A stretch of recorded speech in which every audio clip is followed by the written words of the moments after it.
Cody, let's jump into it, man. When Steelers fans who are unfamiliar, you hear a Patrick Graham defense, what are the first things that come to mind? What are they going to notice on the surface before we kind of dig into the weeds? I think that you're going to see a very similar, not the same, scheme that you've seen traditionally run from the Steelers. So I think if you're looking for a year where you're just going to look out there and be like, this is going to be a massive overhaul, we're going to completely flip the scheme. Can our guys even do what they're being asked? I think if you look at what Patrick Graham has traditionally done, I think it fits the mold, but you're going to get different pictures, if that makes sense. Okay, so I've got the same impression, and people around here are just like, oh, they're running a 3-4. It's going to be 3-4. I mean, 3-4-4-3 is like talking 2 decades ago, as you know better than I do. But I don't think that they have a lot of – do you agree that they don't have a lot of square pegs trying to be shoved in a round hole now for what's 100%. On the roster? Okay. Yes. And then my next question, what I haven't quite figured out is, like every team, the Steelers are going to acquire new talent, corner, safety, whatever. Do you mind going position by position and what are the ideal qualities that Graham would be after? Not what he's inheriting or what they used to get. Does he want corners with length? Does he want a smaller slot guy? Does he want a Kyle Hamilton slot guy?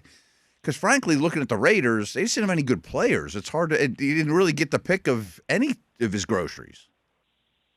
Yeah, and I think really when you boil it down, he's going to have outside of Max Crosby, who is just a game wrecker on the run defense and the passing defense for them, he really didn't have a premier player. And if you look at what happened this year,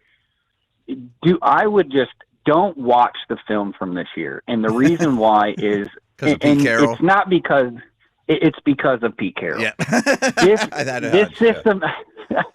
This system and what, I've always really liked Patrick Graham because he was basically making lemonade with lemons.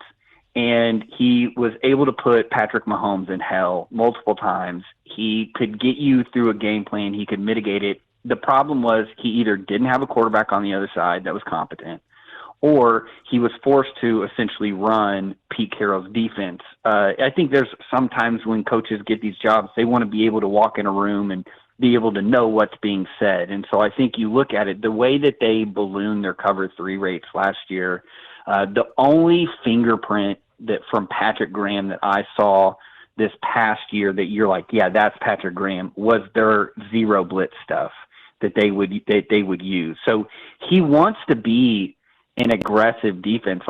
In 2024, they were top 10. I think they were 6th in blitz rate. They plummeted. I think they were one of the lowest in the league this year. So when you don't have talent, it's funny because staying in the division, if you want to look at what it looks like to not have talent and then play sit and get, go look at what the Bengals were doing at the very beginning of the year. That's what that looks like. And I think for the Raiders, that's what it was. So real quick, if you don't mind me stopping you, Cody, what you're saying is these are the Bengals, the Raiders are execution-based offenses where you need excellent talent to pull it off because you're not out scheming anybody. I just want our listeners to be able to follow along. Yes, that's exactly what it is that you're trying to diagnose everything. You're trying to sit there and you're going to let your player, it's the old adage of let your players play fast. The problem is your players have to be able to process fast, which is why the Houston Texans look like they do, and they don't really do that much other than stunt the front every once in a while. So he was playing a very passive game. They weren't getting any kind of pressure other than from Max Crosby. There's not a lot of talent. So to go back and say at this roster, I think he can actually amplify this roster because he's going to bring a little bit more nuance. It's not going to be some of the basic schemes that really the Steelers have been running now for, decades. He's going to be able to inject a little bit of different schemes, a little bit more nuance within the cover 3 umbrella, and kind of bring a different, maybe a fresher approach to the defensive side of the ball. Cody Alexander with us here on the Steelers Audio Network. Cody, when you kind of mentioned the difference between Patrick Graham and the Raiders defense last year under Pete Carroll versus what they looked like in 2024, where it really felt like he was the one pulling the strings, a huge part of that was the B gap max blitz pressure, led the league in 7-man blitzes in 2024. Do you expect to see any shades of that, any return to that this year with the Steelers, or do you think he might look, again, not trying to make lemonade out of lemons, he might look at things, hey, I've got more talent on this defense, I don't have to dial it up quite to the extent that I did in Las Vegas? What do you kind of expect that blend of what we know he's done in the past versus what the Steelers have for him to work with?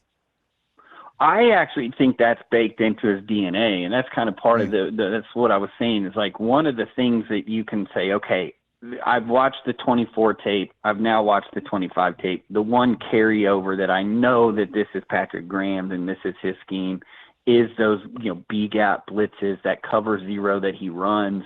I don't think they'll run it at the same volume as he was running maybe in 2024 because you just don't have to when you have some talent. Sure. So I do think that is going to be something that you're going to see primarily from that is, hey, we're going to see some different blitz structures, and one of those is definitely going to be those double B gap stabs with cover zero in the back. How much Belichick influence do you see in him? I think the thing with him is he doesn't want to run a lot of cover one, and you just don't see also then that mix of cover two. Because that was kind of the Belichickian way, right? Is that we play a lot of cover one, our changeup is a lot of Tampa two, just be in those pairs. That's like peanut butter and jelly. So I think he's kind of been able to really build nuance within his cover three. I think Ted Wynn did a really good article for The Athletic. Was back in 2024 of talking with him about how he kind of changes week to week with where that's they're kind of where I was attacking. going with it. The adaptability week to week is a Belichickian theme. Now that is so what structurally when you're like, okay, can I find some things? I think structurally they're a little bit different, but the adaptability and the nuance week to week and having this game specific for the opponent, yes, that is 100% a Belichickian way of looking at it. Cody, I want to ask you about two Steelers specifically. Seems like we've already this offseason spent some time discussing these guys, and I'm sure we will continue to do so. Patrick Queen and Jalen Ramsey, and kind of balancing their performance, their age, their cap hits with what the Steelers do in this Mike McCarthy, Patrick Graham, Brian Angelico kind of brain trust heading into 2026. When you look at guys like Queen and Ramsey specifically, do you think Patrick Queen could move on from these guys, free up some space, use some resources elsewhere? Or do you look at it and you say, you know what, before the Steelers maybe kind of do anything, I don't know, drastic is the right word, but maybe major in that regard, you'd like to see these guys with Patrick Graham first in this new look defense before you start to shuffle a bunch of chairs around? I think if there's one guy, if you're like, look, we can only keep one, let's get rid of one of them, I think you could probably live with Patrick Queen leaving. Now, he does want to play some base defense, so you do need to have an adequate linebacker behind him. But I think that you already have a linebacker that I think can be pretty dynamic in Peyton Wilson. So I think you can find market value in free agency at the linebacker position a lot quicker than you can at like a position like nickel, which is where Jalen Ramsey. Now, the only caveat with that is how much outside corner is he going to play? Because I think you're paying him almost over $20 million a year. You go look at what does that look like at the nickel market, and the nickel market's really a little bit over $10 million a year. And we saw that last year with three high caliber nickels getting 3-year, $30 million plus contracts. So that is a little bit inflated. But if you're looking at him more as like, hey, we plan on having more of like a Devin Witherspoon type of deal with you, where you're going to play outside about 70% of the time. We're going to play a little bit of dime and kick you inside. I think then you justify that contract. And really elite corners are hard to find. I think him being in a more zone-based system helps him out. just because of with age and then his just acumen around football and being able to play kind of that zone-based defense that Patrick Graham plays. So between those two guys, that would kind of be where I would settle. So I just mentioned that 3-4-4-3 is 20 years ago speak, and I very much believe that's true. But I think this is the easiest way for our listeners to understand it. Is I don't believe Keanu Benton is by any means a nose tackle. I think to me he's much more of a 3-4 defensive end. Now I'm not suggesting they need to go get Casey Hampton, but do you think this new scheme would benefit from a more nosy-ish guy so Benton could fill the role he's better to play? That or just shifting to more of a nickel-based defense where you're now in 4 down, and so now we can just play 2 guys on top of the guard. Now, sure. I will say you don't want to get in a situation where you're like the Bills and you have no nose on your roster and you're just getting gashed up the middle. But I think Denton is one of those where he's kind of the size of a nose, but he's really more of a quick twitch guy. And then you even look even further, like Derek Harmon is kind of in the same boat where they're probably more of you really want him more on like an outside shade of a guard than an inside shade of a guard. But yeah, I think that you've seen too, what are the elite defenses in the NFL within the past couple of years? It's elite interior defensive play and primarily having kind of a nose that can really hold it down. So I do agree with you at some point, you've got to figure that out. The 3-4, to your point, is really more or less we're trying to get 5 guys on the line of scrimmage. And what you see more or less is that if we're going to play a lot of nickel, how can we get into those odd spacings, which is we're clogging both of the B gaps. We're putting a body in those B gaps, and you have that hybrid linebacker that can go down. Do you have a guy like that with the Steelers, or is that even something that you want to do? So I do think without having some hybrid off-ball guy, having a guy that you can stick at nose and live in base defense, especially when you get more 13 personnel or you're getting 21 personnel, which is becoming popular again, that really does help out your defense. 2 more things I got for you. I guess they're kind of related. I don't want to let you go. Are we expecting, or do you expect TJ Watt to not only just move where he aligns, but it sure seemed like they gave Max Crosby a lot of freedom to ad-lib. I've kind of been like in a Troy Polamalu way for a defensive lineman. Could Watt get those liberties? And I guess my last question is, they probably still will have a lot of middle of the field closed. Do you think that a free-ish safety is still the style that they're looking for that middle of the field player? Yeah, so let's start with TJ Watt. I do think that one of the things that really highlighted was when you have a star player and you kind of let him do what he wants to do, and then we'll clean it up on the back end. The thing that you have to understand with that, because that seems like, well, man, defensive end's kind of one of those deals where you got to have a little bit of gap integrity. Yeah, Max Crosby is just an absolute monster in the run game. Him and Myles Garrett, to me, and I know I'm saying this on Steelers radio, but him and Myles, I say it all the time, and boy, people want to egg my house.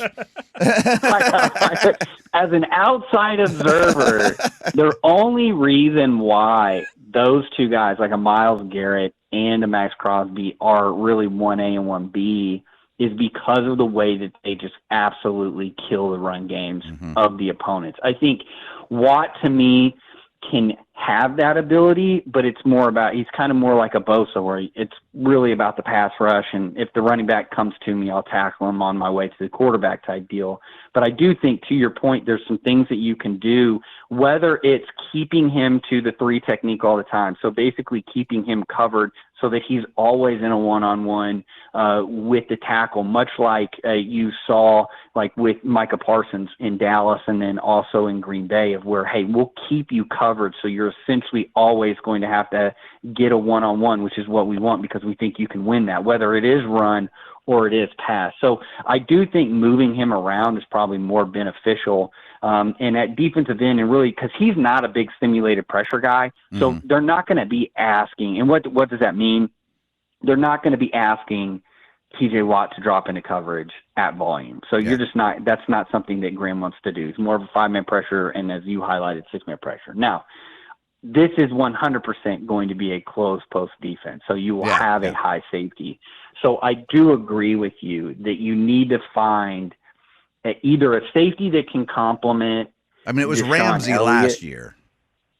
Right. And see, you basically what you ended up having last year was kind of like two hybrid guys that can, if we want to play you down, you really didn't want Ramsey playing down a lot. Mm-hmm. But I do think when you do run a lot of closed posts, you need a guy that's kind of your designated down safety, and then another guy that's kind of your designated post safety.